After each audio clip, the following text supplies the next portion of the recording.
A college diploma has long been the ticket to landing a good job, but with the local and national job market tighter than it's been in decades and unemployment soaring, this year's graduates face some challenging days ahead. KXLY4 Sally Showman spent the day at Gonzaga, where more than 2,000 people will graduate this weekend. Sally? Yeah, this is the biggest graduating class in the school's history, facing one of the worst job markets in recent memory.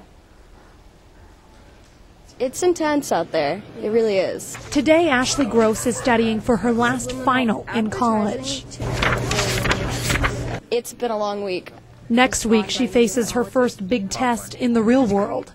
I've sent out several resumes to probably like 12 to 15 different companies in Seattle, PR firms. None have even called for an interview, and Gross is hardly alone. My parents are calling and being like, so have you done any job interviews? Who's coming to campus to interview? And I'm like, no, Mom, you don't get it. There's nobody here. It's definitely a scary time. You know, morale is really low on a lot of campuses. Understandably so. Research shows employers expect to hire 22% fewer new grads from the college class of 2009 than they hired last year.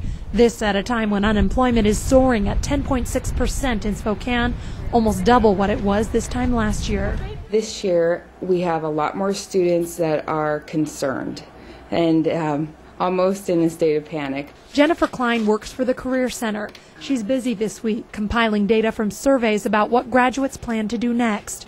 She's noticed an increase in those checking the box, looking for a job. A lot of students are looking at internships and volunteer work and any way to try to get experience on their resume so that they can get a job when more jobs become available. Some graduate school programs have seen applications increase by 20% this year.